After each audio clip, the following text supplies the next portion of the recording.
Good morning, everyone, and happy Sunday. Um, I will be able to get this right there. And welcome, welcome. We've got the one and only Jessie Powers here today to open with a song. She's our musician. She's just picking up her pick that just dropped out of her mouth. Hi, Jessie. Hi, good morning. Good morning. You ready to take us into a song? I'm ready. Let's do it. Let's Let's do party. it. It's Sunday morning and it's my favorite time of the week. Let's do it. This is Eddie Watkins Jr. You all know it. Sing it with me. Take a look at the person next to you. Say God loves you and I love you too. Feel the love in the sanctuary, the Zoom room. Raise your voice and repeat after me. We come together, we come together, we come together. In the name of love, we come together, we come together, we come together. In the name of love. Now take a look at the person next to you. Say I recognize the God in you. Feel the love in the sanctuary.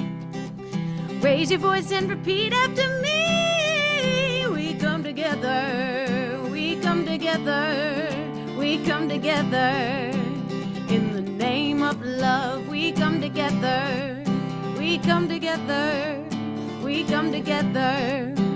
In the name of love, in every walk of life, every creed and color, can we reunite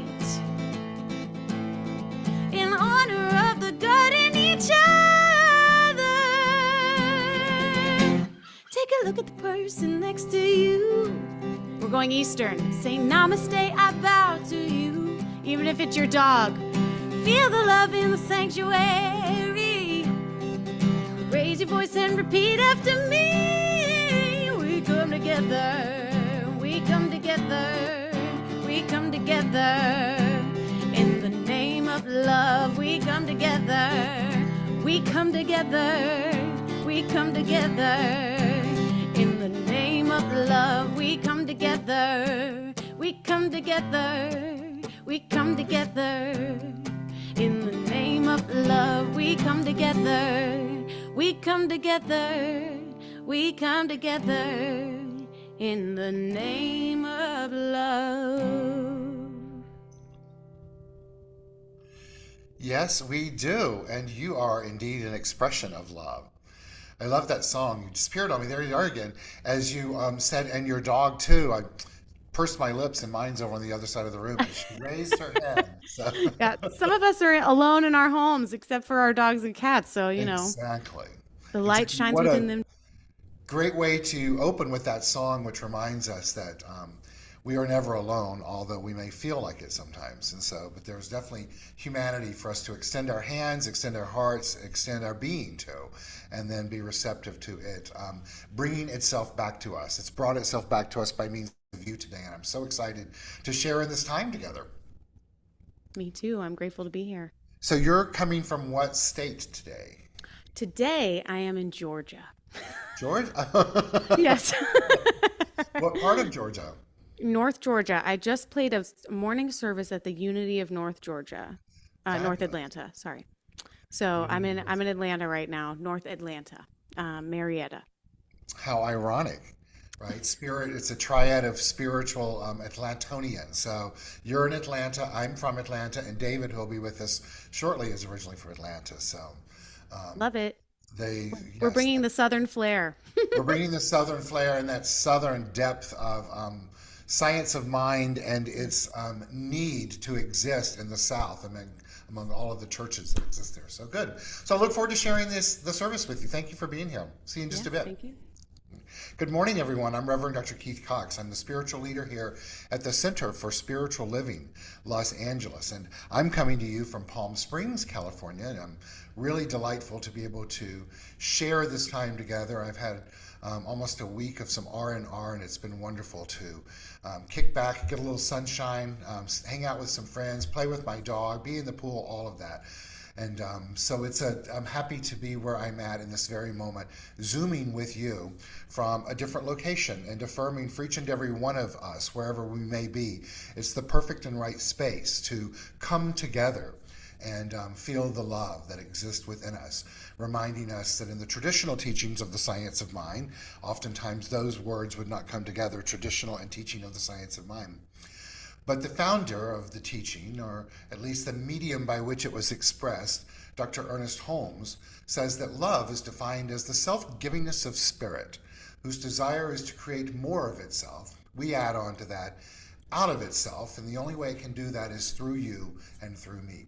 I affirm for each of us that we are receptive today to Spirit doing that through us in a new way, and that we tune into it, we feel it, we hear it, we learn something new, we have a new energy that's sparked within us to be on a quest to feel the presence and the power more and more and more, and then make a commitment and a covenant to ourselves to give that back out to the universe, staying within the law of circulation, the law of reciprocity, the law of giving and receiving.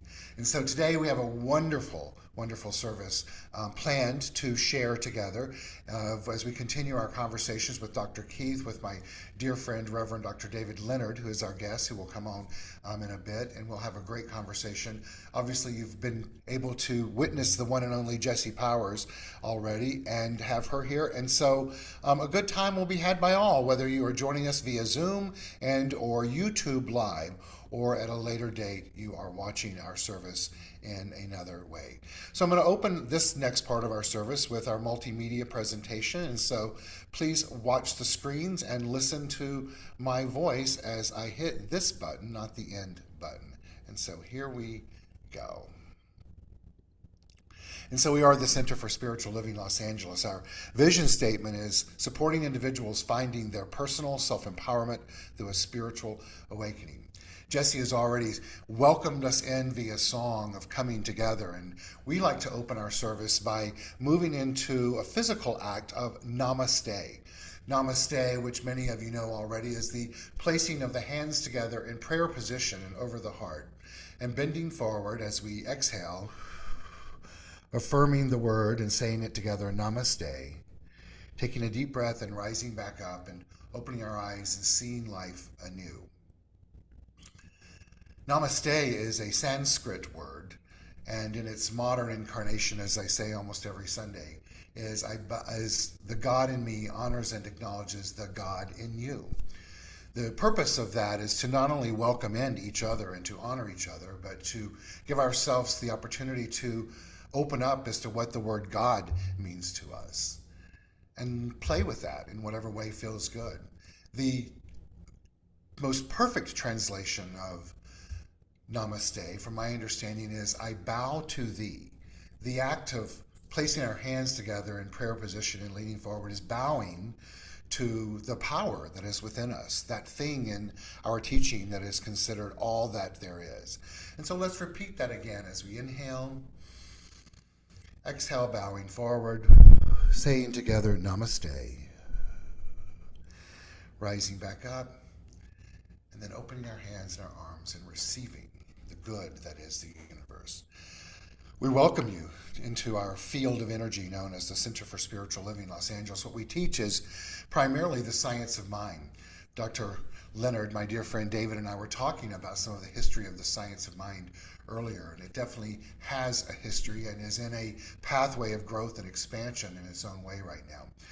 I like to look at the science of mind as a philosophy, a faith, a way of life, where the core concept is that there's only one power that exists in the universe. We like to call it God, but it goes by many other names.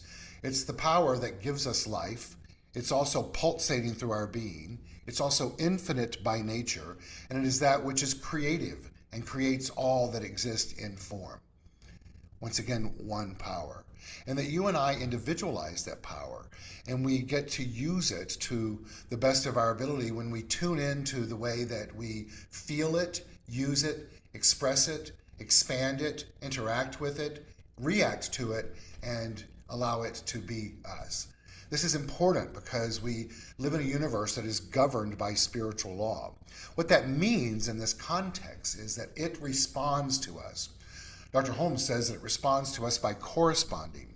So often we want that to be an immediate response, and oftentimes, if not always, it is. But that depends on the degree by which we're playing with it in mind. But what's important for us to remember is that its nature is of nature, which is to respond to us.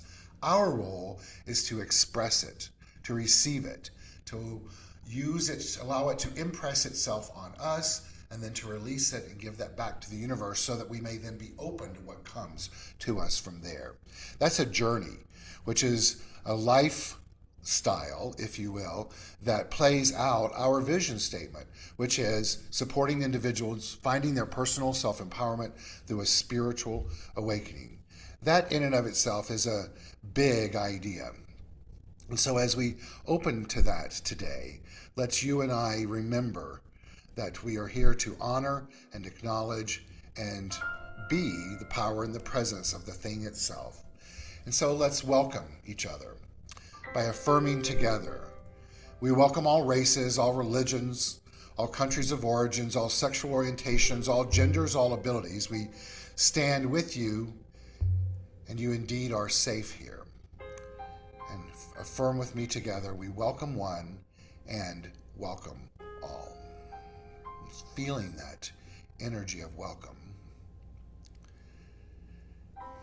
We flash back on our vision statement of the journey of finding personal self-empowerment through a spiritual awakening.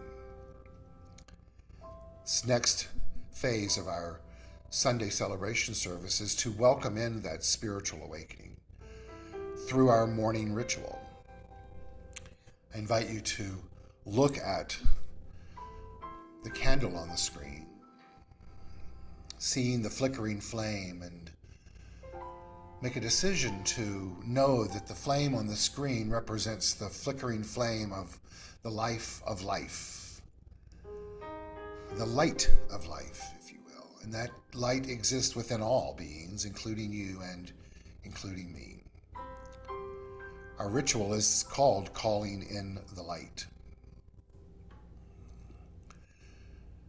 And so we perform this ceremony, this ritual, to promote the universal consciousness of life, which acknowledges that all peoples and all faiths, all sentient beings come from the one great universal presence, which we call spirit. The purpose of this ritual is to draw into our gathering this morning a more conscious awareness of our oneness and the qualities that we each possess as complete expressions of the divine. And so as we feel the vibrations shift during this experience, may we become ever more aware of the light of life that exists in and as all expressions of life, which includes you and it includes me. The prayer that I would like to share for us this morning is from Gandhi in the form of a quote where he states, "I offer you." And I invite each of us to feel that as if the being of life is offering that to us. And in turn, we extend our hand and heart and offer this to others. Feel free to affirm it out loud in the privacy of your own environment. I offer you peace. I offer you love. I offer you friendship. I see your beauty. I hear your need. I feel your feelings. My wisdom flows from the highest source. I salute that source in you, and let us work together for unity and peace. Jesse's going to come on and take us through the next part of this, our song, Calling in the Light. as the call and response part will be on the screen for each of us to participate.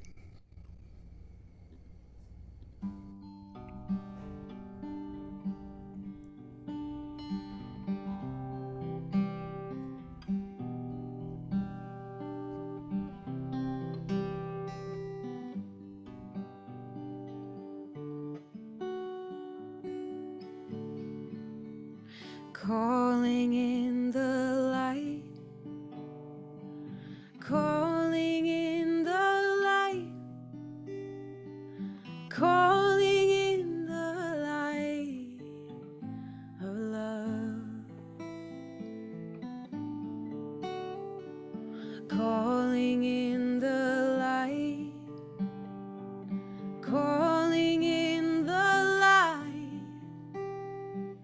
calling in the light of love. Here we go. I am love, I am peace in my heart, I am free, I am spirit, I am soul, all together we are whole.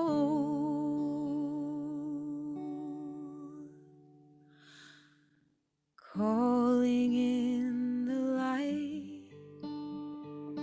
calling in the light, calling in the light of love.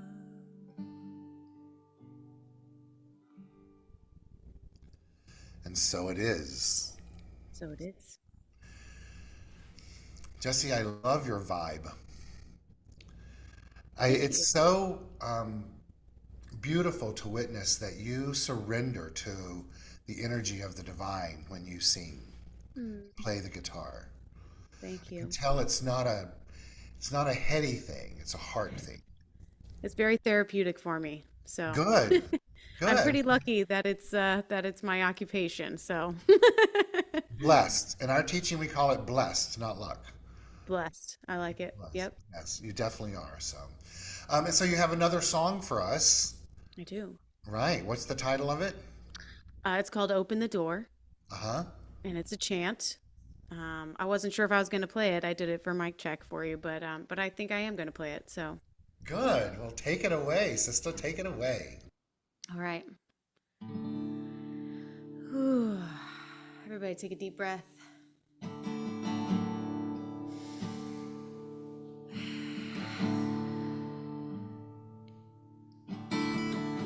I know, there's no need to worry. I know, there's no need to doubt. I know, there's nothing to figure out.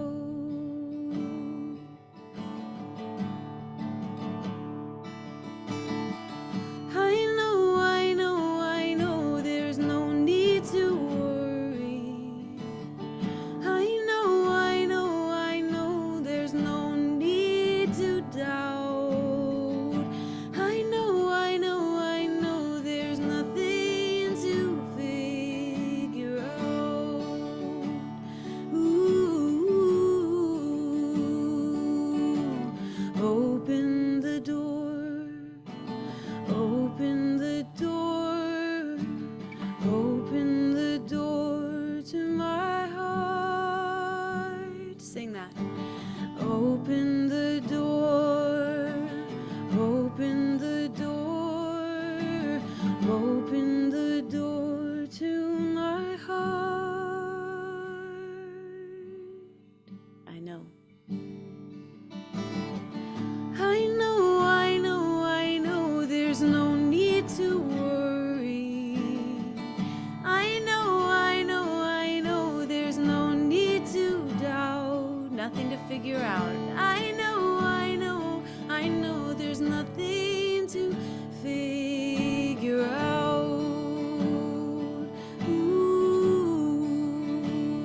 the door, open the door to my heart. One more time.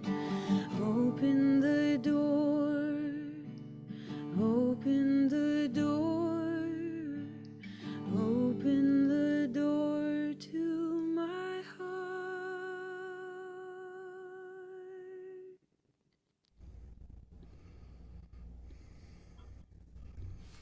Yes. Yes, yes, yes. Thank you so much. Do you have anything to say about that, David? Oh my God. Yes, yes, yes. Open the door to my heart. It's only through the heart that we can enter. And so this is a beautiful space to be here with you, my beloved brother. It's so nice to see you. You Last time and we were singing in the Agape Choir in Australia. yes. Keith and I went to the Parliament of the World Religions, and he sneaked me off. And the next thing you know, we're singing with the Agape Choir, and um, it was the highlight of the whole experience. You and me singing with the I Agape. snuck you off many different times. I know you did. I saw the photo of that just this morning, either this morning or yesterday morning, because it's Deb Gordon's birthday, and Pat Campbell posted on social media a happy birthday to her, and there's a photo of us in that choir. So, and you may or may not know this, but I had connected beforehand, but deeply connected to Arne Batson there. Do you remember Arne who sang? She was the lead singer for Agape there that day when we sang, and she had the whole 5,000 people chanting, Ricky Byers music. And so she's one of our musicians very often. I love her. She's just fabulous. So we get to see her a lot. So everyone, let's welcome my soul brother, Reverend Dr. David Alt, who is a Leonard. Leonard, I'm sorry. Leonard, I'm sorry. I'm sure we'll just say that was an interesting mistake. Dr. David Leonard, who is a pinnacle piece in the new approach to the science of mind, certainly in the 20th century. We were talking earlier about how you shook it all up, certainly in the science of mind, because they were all about the head and you're all about the heart. Yeah. And you kept pushing the boundaries for the betterment of everyone. And you and I've known each other for many, many, many, many, many, many years. And we've done lots of playtime together in spiritual ways. And you not only have your center in Alabama, which you were just at this morning, correct? Yeah. Yeah. 35 years. I had my 35th anniversary this year. I started on Easter Sunday, 1989. And so every Easter, it's my resurrection. And, I remember Dr. Ernest Holmes said, if you understand the resurrection, you must have your own resurrection. And so it's like this death and rebirth every year. It's kind of fun to play with the metaphor. I loved your ritual with the light. That was really magical. Thank you for that. Oh, thank you. Thank you. The piece about, and I speak of this often on Easter, about the resurrection, which is so fabulous. But one must remember it can only happen if there's a crucifixion. That's right. Right? So in metaphysical terms, for there to be that birthing or rebirthing, if it is, there must be the death. And so we have to be willing to let that die within us, which is not serving us, so that a higher idea can make itself known. Here's a quote you might want to use on Easter. Marianne Williamson would say the same thing. And then she'd say, get off the cross. We need the wood. Right. Well, I never heard Bitzer say this, but my understanding, and he would say, David used to talk about how he would say, why on earth do they think he would come back a second time? It didn't end so well the first. Very good. We had Rocco Errico at one of our Circle of Loves, and he did his take Aramaically, and he said, Jesus didn't physically resurrect. He said he resurrected within the soul and the hearts of his apostles. I just spilled my water over the computer. Let me get it. Yes, go for it. Huh. I gesture with my hand. It's just as Jesse was singing, just open your heart and just trust this moment and know that it's all well. And we just got cleansed. It was like he was a Catholic priest touching our forehead with that rag. So, so Dave, so everyone, David was just talking about the Circle of Love gathering, and many years ago, um, prior to this unfolding, if I have this correctly, every year at a Sillamar, which was My the screen is shaking like this. I think I need to get some paper towel. yes, please do, and just take your breath. You're okay. I'm going to talk till you get yourself settled back in, okay? So every year at our annual gathering called a Sillamar, where religious scientists would come together and spend a week together in community, as that was happening, um, David would do a workshop called The Dance with the Beloved. And we would all gather and dance together and listen to music and connect into and as the heart of the divine.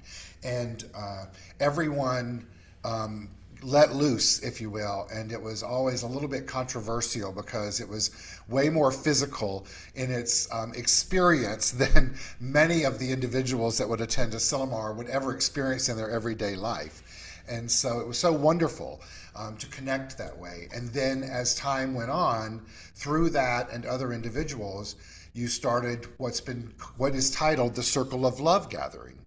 And through the Circle of Love Gathering in various different places around the U.S., there would be many events that was just this. David, everything's good on this end. So I don't know what it's like that, but just know we're all really good on this end as far as camera and audio wise.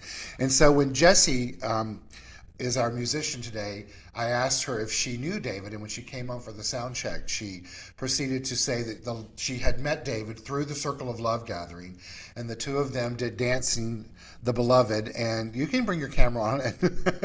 And my understanding is the two of them proceeded to roll around on the floor together, dancing as the Beloved.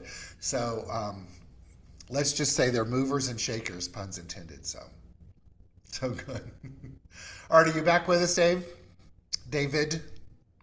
So your microphone's off. So let's see. Let's turn your microphone. If you can unmute. You know what? Yes.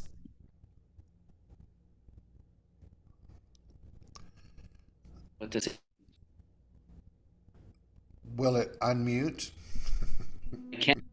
You want to grab the other computer? Oh God. It's okay. Just keep breathing. Okay. Just keep breathing. Okay. I'm gonna go grab. I'll grab the other computer. If you'll hurry with it, please. So you're talking to your husband Trey, your Yes. beloved, lovely man. Get me on my email, please. Yes, I am. So we can hear you, David. Hi, Oh, Trey. you can. Your Trey's here. Yeah, you can hear me. That's I can great. hear you, and we can see you. So unless your computer's melting down Well, before no, I don't need think to see you. everything's I'm fine. perfectly fine staring at my face in the. It's yeah. Oh, I'm glad you can hear me. Oh, that's great. Can you So not see yourself? what? Did your screen go dead? Can you not hear Yeah, us? the screen is dead. I can hear you. I just can't see anything. But if you can Okay. hear me and if you can see We me, can all hear is you well. and we can see you. Oh, that's wonderful. So Yes. I'm not going to say I'm technically challenged. I spilled No. my water. No, no, you're aquatically challenged. Oh my No, God. so as you would think he would have put the water someone else after that, right? But no, it's still there. That's the David Leonard we all know and love. David, I'm going to ask you a question. How about this? Let's just center yourself. You're all good. I'm good. So you've been in this teaching now for how many years? You said you became a minister in 1989, Yeah, that's when I got the Huntsville Church, and right? Easter Sunday, 1989, and I've been here ever since. So it's my 35th anniversary this year, Right. and So 35 as a minister, and how many years before that were you in the science of mind? oh gosh, I started in the early 80s, and Keith knows in Atlanta at that time we had the AIDS crisis that was Yes. devastating our community, and our teaching was so incredibly powerful because we offered them a way to meet that. And I remember Louise Hay, who was also a religious science minister. She went to Raymond Charles Barker's church in New York City, the same as Kennedy Schultz, Keith's and my teacher. So Uh-huh. she's like our Aunt Louise, and she came to Atlanta, and it was transformational because she brought that piece of love. You know, we were talking earlier, and they would sing a song. I love myself the way I am. There's nothing I need to change. I'll always be the perfect me. There's nothing to rearrange. I'm beautiful. I'm capable of being the best me I can. And I love myself just the way I can. And she would do this kind of beautiful spirituality where she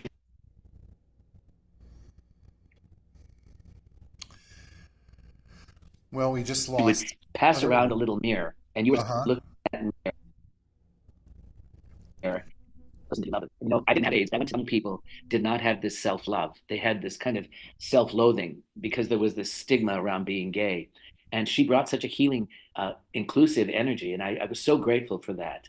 And then Kennedy, our teacher, Keith and my, he said the reason that Louise Hay is so successful, she wrote the book You Can Heal Your Life, is because she had empirical knowledge. Now, if you don't understand what empirical means, she healed herself from cancer. So Right. she could come with the story. I was there and I used, and part of her healing was she had to forgive. I guess she had cancer of the uterus and she had been sexually molested. So part of her healing teaching was we have to forgive those that we've judged to have wronged us. And so it was a much bigger palette. And I was so grateful that she kind of launched me. And then, because we are a healing teaching, I had so many young men die in my arms at that time that went to our Atlanta center. And you begin to relate to life at a different level, that we're spiritual beings and we're having a human experience. And spirit was never born and spirit never dies. So it's the most amazing. I thought, science of mind sustained me at that time in a way that I can't even begin to imagine. It's where the rubber hits the road. Is your Yes. spiritual? Yeah. So I So went. you and I were talking earlier this morning, you made a statement. We were reliving old times, of course, but you shared with you something that Stuart Grayson said to you about, I'm going to phrase it, the evolution of science of mind or the facets of it. Can you share with us what those were or are? Oh, I absolutely can. Stuart Grayson talked like this. We did. He came Yes. from Christian Science, and he knew everybody in New York. And by the time I met him, he was probably my age. I'm in my 70s, and I was a brand new minister just turned 40. And so he says, "Can we have our little date at a cinema?" And he says, every older minister needs a younger one to inspire them. And the younger one, hopefully, can learn from an older minister. And I said, well, I'd be happy to. He was kind of like a god to me. He was the head of the New York City church. He replaced Raymond Charles Barker. Right. And so he said, Dave, our teaching is written on three levels. Well, I didn't have a clue, but I said, oh, sure. And he says, there's the mental science, the change your thinking, change your life. He said, that's the lowest level of our teaching. I said, okay. And then he said, and then there's the religious science. There's a power for good greater than you are, and you can use it. He said, but there's still duality there. There's the power that's greater, and then there's you. And then he says, but the highest evolved place, and we must strive for that, and you must also strive, is the mystical realization that it's all the one, and you are the one. Okay, okay. Well, after 35 years, I think I'm evolving to that place where all you see is the one. Hero Israel, the Lord God is one. So it takes a while to get out of the mental science where you think you're the doer, and to real. And you know what? Science is agreeing with Stewart. There's a book called The Story of Gaia. It's by a woman in England from Oxford. She's a quantum physicist. And in the story of Gaia, science is saying we must move out of the me into the we and ultimately realize that we are the all. So they're recognizing oneness. Science, isn't this amazing? Hmm. Ernest Holmes, way back when, he said science and religion need to work together, not as opposing forces. And so, yeah. So, and then Stuart said to me, and ultimately, David, you must be the guru of your ashram. Well, I didn't even know what that was. But I think what he was saying is that you must be the one who's constantly working on himself, and that whoever shows up is your community, and you serve that community with your heart and soul.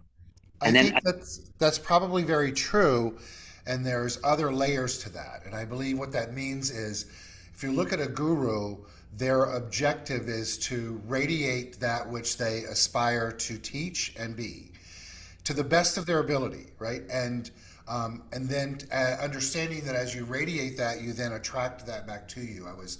Um, having a conversation with a gentleman last night talking about the law of magnetism. And I said, one of the things that I've gotten, and I've been talking about this recently, clearer on is the importance of being clear, right? So if you're not clear, you need to do the work around clarity, because keeping the science part of it in play is yes, and the thinking part. When I'm going to cover 2 points here. One is we don't, those, as we evolve into the different facets of this teaching, it doesn't mean the others disappear. They just become the foundation as you evolve. So it's still important for us to think. It's still important for us to set intentions. It's still important to use the laws of life, or the law of life, as effectively as possible, right? And also understanding that as we evolve to that higher framework, such as that third facet, that because we live in a universe that responds by corresponding, it's going to draw into our world that which is a reflection of itself. But we also have to understand that as we navigate humanity, that's perfect if you're living in an ashram or staying in a teepee in your backyard, right? But we live in the real world. And so when you go out into the world, there are going to be situations and scenarios where people come up against your energy field that's not going to match. And in those moments, we have a choice to make. As do we lower our vibrations, our consciousness, to meet that? Or can we love it unconditionally and rise above it? Like, all of those are still pieces of those three facets. Right? Yeah. So I It's not had, not an either or, it's a both and kind of no, thing. Yeah. yeah. I And had a session with a we get to spiritual, manage the mind, we get to manage the emotions, and we also get to manage this invisible something. Let's dare we call it the soul. This invisible energy that, and I was a dancer in theater, and I'm very comfortable in the arena of the soul. When Kennedy taught Emerson, and I remember the Oversoul was my favorite essay that he wrote. He talked about there is a stream whose source is hidden, and from whence it comes, I know not. But when it comes, I am a pensioner. I draw from that. And he's the one that awoke the idea of this soul discovery within all of us. And then it gets kind of juicy. Then you start playing with these. I love that you used the metaphor of the candle. It's so sacred. When I was in San Francisco, I studied with a Wiccan named Starhawk. She's world famous now.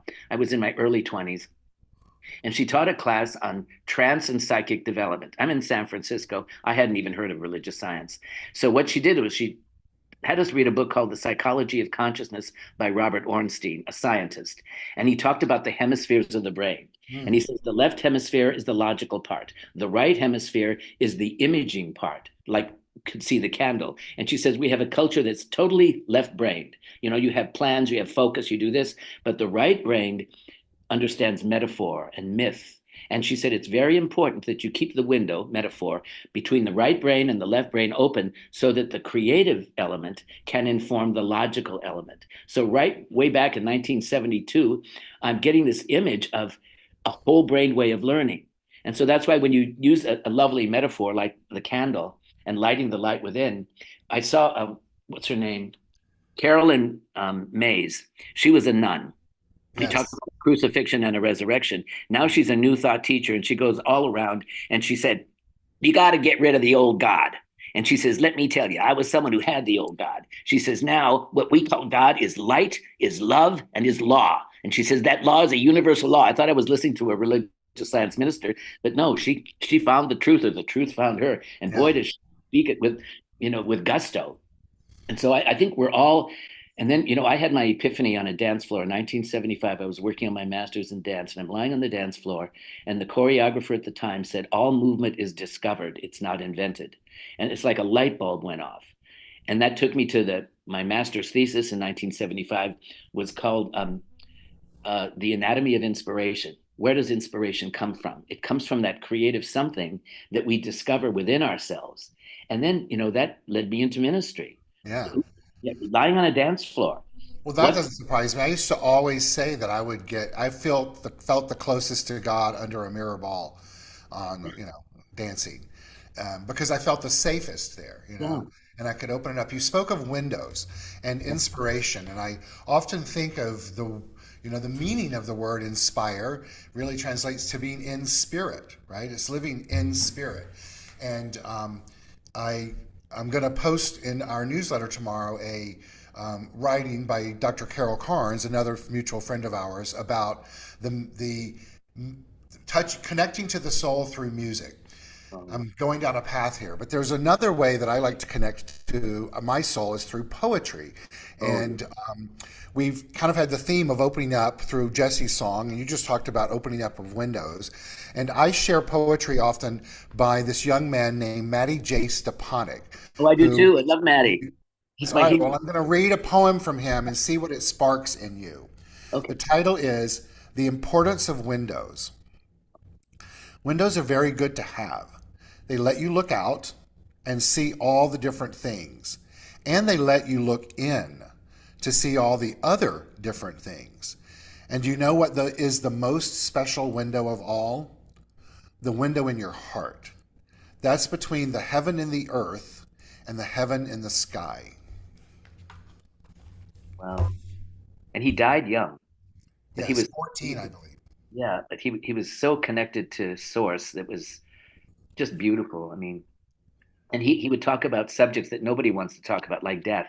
Yeah, I think his siblings all died before he did, and he was having like a connection. You know, when I here's a sacred moment. It was September, the year 2000. I was doing church as I do, and I got a call Saturday night that my mother had had a massive heart attack, and I'm supposed to go home. And so did church on Sunday, flew out on Sunday afternoon. She died middle of that week. Then I get home, and Kennedy Schultz, my teacher, had a brain tumor, and he passed a week later. And so here's mom dies, my spiritual teacher dies, and a week after that, I had arranged to go see Thich Nhat Hanh up in the Scutney, Vermont. I reserved this for a year, a week long silent meditation. So I'm sitting at the foot of this living saint at the time, and he does. You talk about namaste. He does this thing with his hand, and he said, "All of life is a transmission." He said, "There's a transmitter, there's a receiver, and there is that which is transmitted." Then he said, "Your parents do nothing less than transmit themselves to you. They live in you." And then he paused. He said, "Your teachers do nothing less than transmit themselves to you. They live in you." And when I left that tent, tears were coming down my face because I saw my mother and my teacher everywhere. And I thought, I'm either going crazy or, as it says in the Bhagavad Gita, spirit was never born and spirit never dies. So they're just in their spirit body. Now, those are those moments in life that you can't go out and seek. They find you. They're like a surprise. What a surprise gift. And so, yeah, there's this connection at the soul level that is very, very real. I was telling Keith earlier when my dog, I was at a Circle of Love gathering up in Canada, and I get a phone call the day before it's supposed to start. And our dog, Baby Speck, she had cancer of the jaw. And my sweet husband went into the vets, and they said, "We can save her, but we'll have to take off half her face." And he says, "No, no, I'm not doing that to my baby." So they euthanized her. And I got the shock, when up in Canada. And so I called Lisa Ferraro, who's the co-director of our Circle of Love. She had just lost her partner, Erica. I remember, yes. Yeah, it was like the month before. And so Lisa says, "Call upon Erica." Erica's a spirit now. So I'm out at this event in Canada. I'm walking down to the ocean, and I just gotten off the phone with her, and I'm crying. I'm grieving my dog. And I said, "Erica, if you're out there," I said, "could you please find Baby Speck?" Well, little did I know that Amy Bishop, this singer at the event, was videotaping me walking down on her phone, and behind me was this orb following me down. And this orb was like circling me.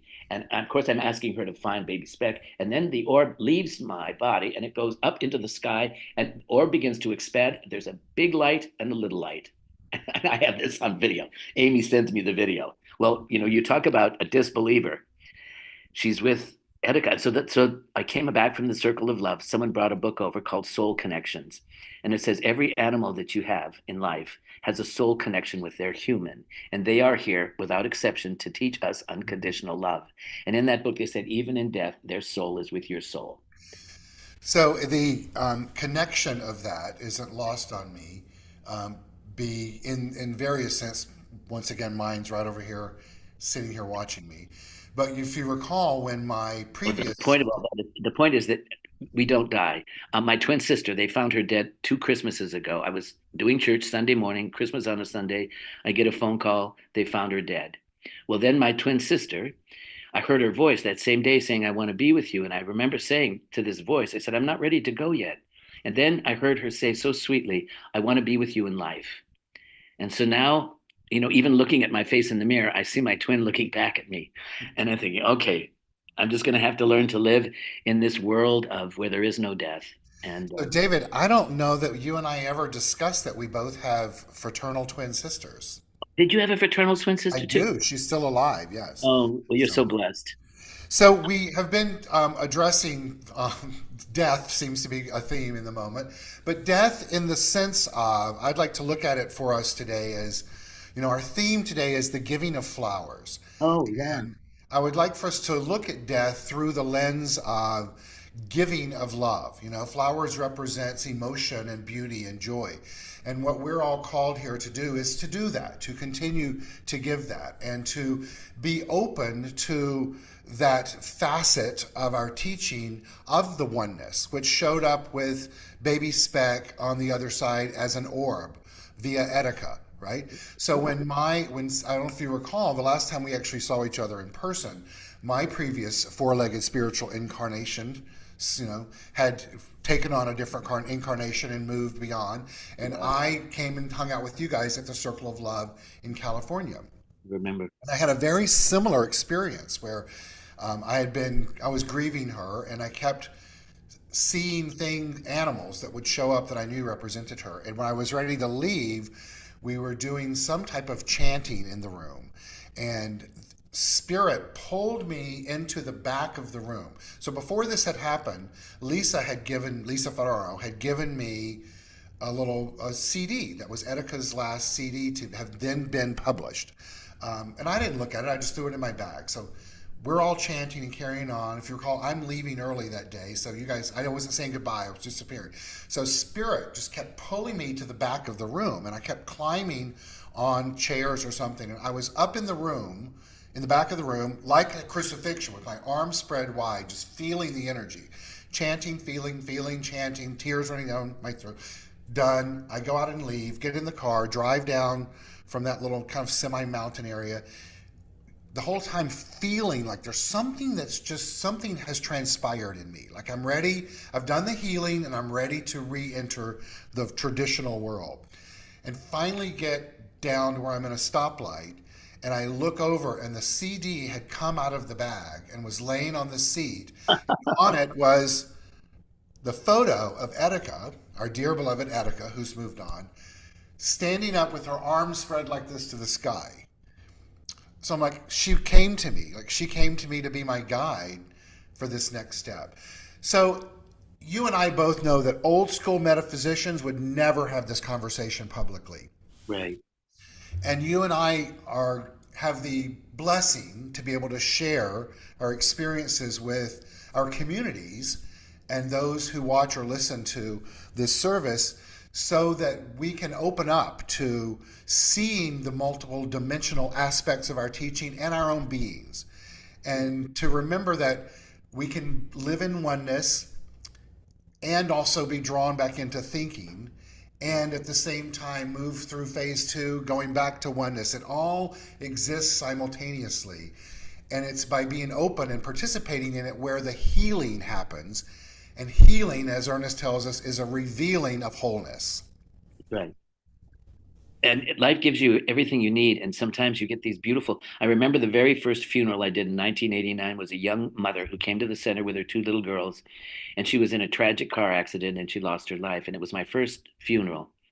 And so I didn't know what I was going to say. Everything seemed so kind of plastic. But I pulled out the Bhagavad Gita, of all things. And it said, spirit was never born and spirit never dies. And what we are is a spiritual being. And so that one little gift, it sustained me. Could we know ourselves as spiritual beings? When baby Speck died, the love of her life was Bert. He was our male. And baby Speck, she was possessed by the ball and she was terrified of thunderstorms. So we get home from Canada. Trey and I take out Bert. He's alive now without her.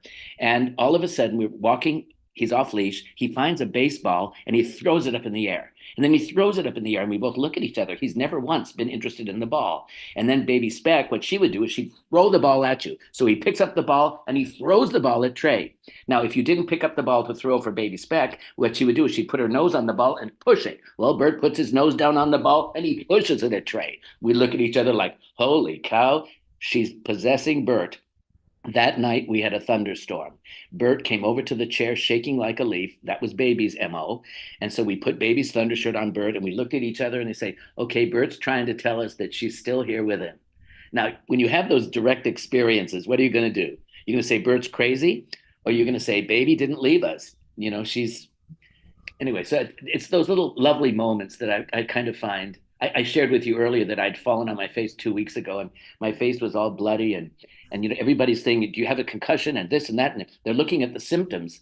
And I remember my beloved Helen Street said that when her little girl was 3 years old, her little girl got bitten by a German Shepherd in the face, and she said, "I took my little girl and I said, put your hands on your face and say, God loves my face." God loves my face. And she said, and I will tell you, she grew up into a beautiful woman. There's no scar on her face and there's no fear of dogs. And so when I fell on the floor, I couldn't go into some kind of convoluted treatment. I just, but God loves my face. God loves my face. And I don't look too bad, do I? My nose isn't No, that bad. not at all. No. No. And so, what would you, if you could condense that experience down to something that you can share with our community, Oh, what would it be? What if someone were? What would it be? I'm going to leave it at that. there's an intelligence within us that's innocent, and it's the child within. You know, Jesus said you must be like a child if you would enter the kingdom. I find at age 75 that there is this little boy in me that's filled with wonder and awe. He can see the magic in life. And so if I can let myself share this lifetime with this part of me that's filled with wonder. In fact, John O'Donohue, that wonderful Irish poet, mystic. He died at 52 of a heart attack. And he wrote a book called Wonder. And he says at this stage of his spiritual evolution, he wants to live in a state of wonder where you can see the mystery revealing itself throughout creation. And then it all comes alive with the beauty of the one. That's that kind of, it's not about me. And then there's a book called The We Consciousness. It's one of the leading edges that we are all part of the one life. And then you move from the me to the we to the all, that it's all the one life. And then you know there's kind of an expansion. Everybody's included. Everybody's an. I love that thing that you read. We're all part of this thing. I Yeah, see myself in everything, you know, and that's good. I it's like good. seeing. Yeah. It's very good. Yeah. Thank you so much. Oh, it's Thank such a you so much. delight. So, from a technical perspective, are you still looking at a black screen? I am looking at a black screen, but you know what? As long as you say you can see We everything and can hear everything, I'm good with that. we can see you. So, what we're going to do now is we're going to let. I don't know if you can turn your camera. It doesn't. Your camera on or off. Can't do anything, right? I can put up So, a computer. well, let's not have you do that yet. Let's have you just sit there and smile. And Jesse's going to come back and sing another song. How about that? Oh, I would love So you that. sit where you are. I'm Okay. glad I didn't screw it up for you. You By, did. You're baby. You're good. You're good. okay. Good. Good. All right. Take it away, Jesse. You're perfect, David. Oh, I love you. Jesse and I were scandalous at the last Dance with the Beloved. We were rolling on the floor, having a spiritual orgasm, and everybody. Okay, I told that story already. No. He did. He did. He's already told that story. You knew he couldn't get away without saying that SO word, We All have right. photographs of. Okay. All right. So you all, I heard you talk about this there at the end, especially you were talking about this, the little boy inside of you that's just so full of love. And this song is a song I wrote about the love we can feel between every person and how every person is that you with a capital Y deep on the inside that we're looking for. Wind-blown hair running on the forest floor. New love in the summer when the air was warm.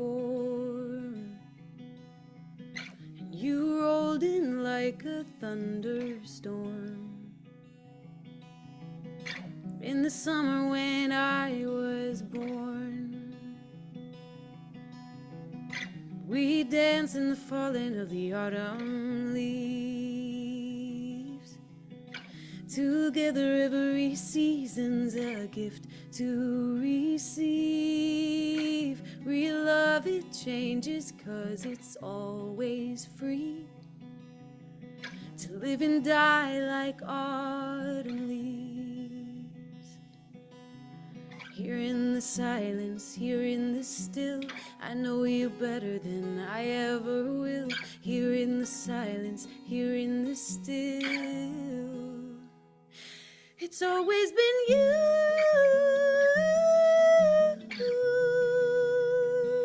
It's always been you.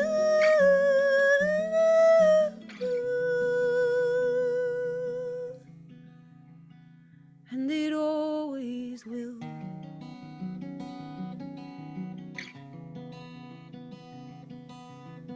Life out in the middle of a raging war.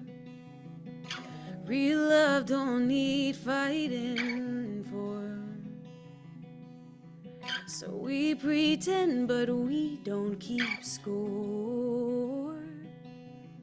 'Cause love's favorite joke is war. Our love so endless, our love so deep. All is surrendered, all is set free.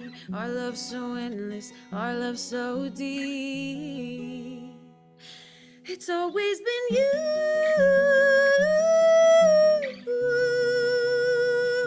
It's always been you.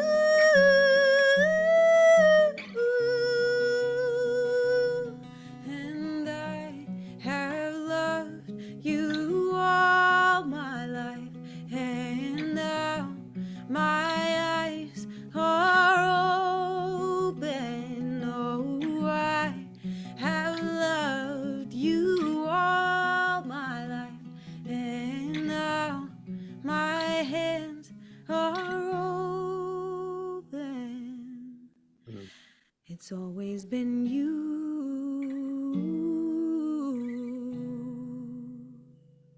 It's always been you.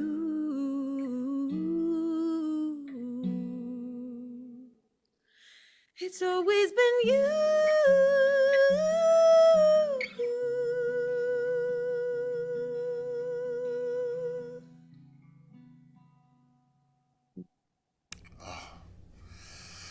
So deeply moving and layering exactly upon what we've talked about today, and just reminding us that it's the you, which is the we, which is the I, which is the me, which is the all. So thank you, thank you.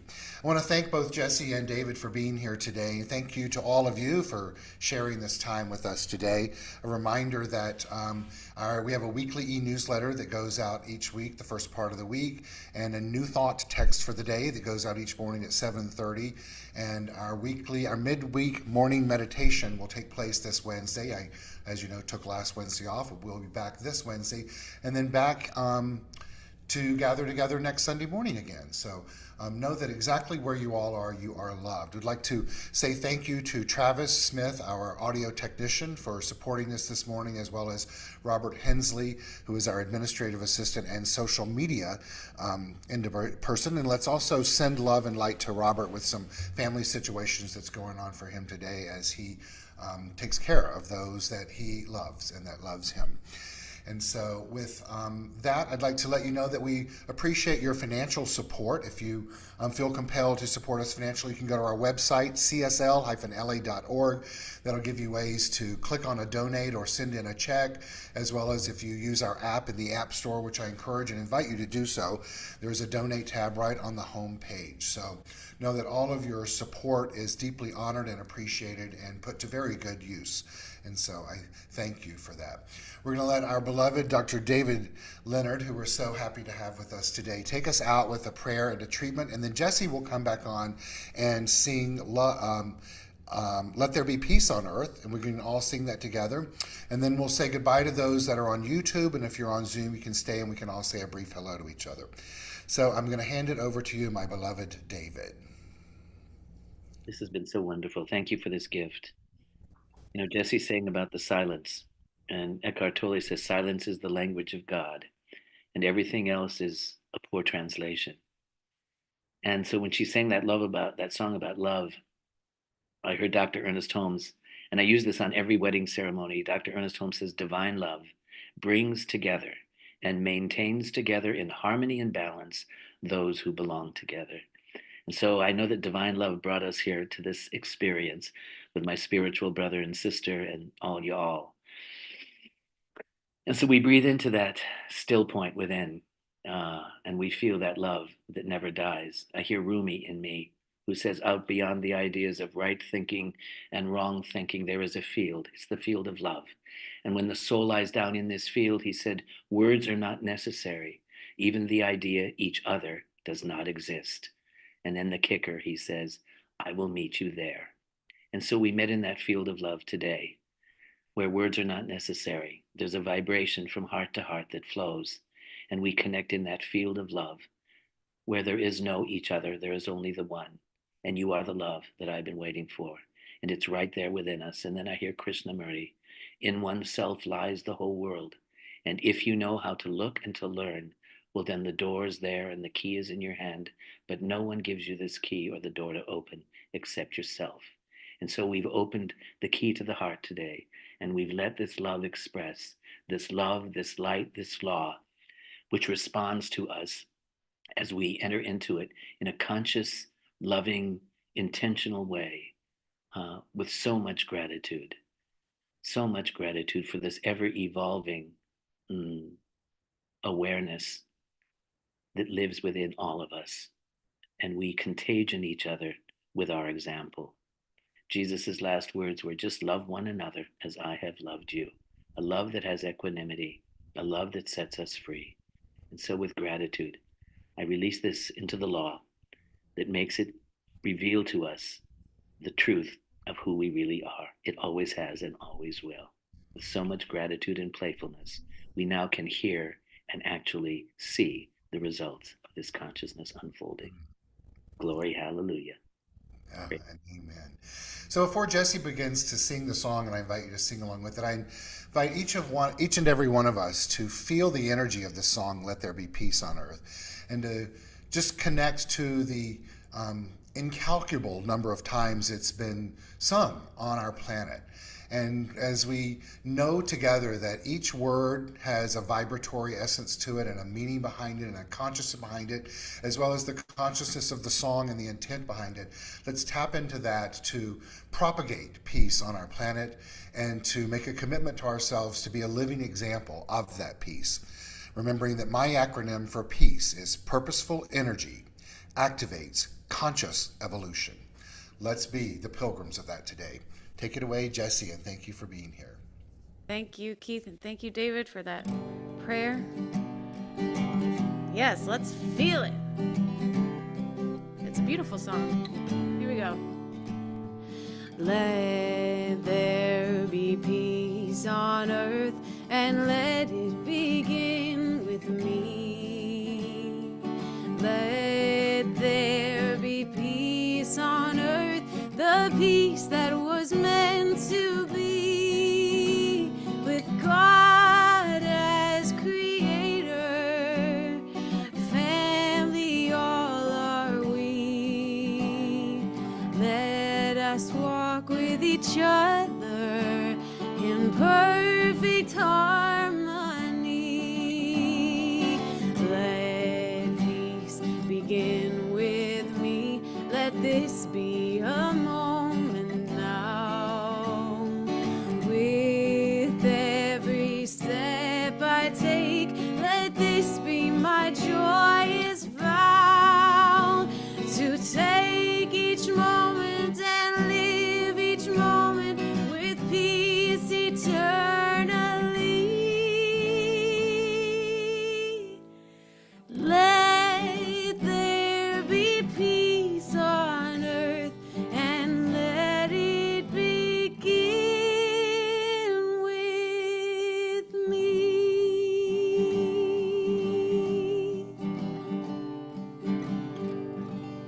And so it is. Have a blessed, blessed, blessed week. Peace out, everyone. If you're on Zoom, you can stay on and say hello and just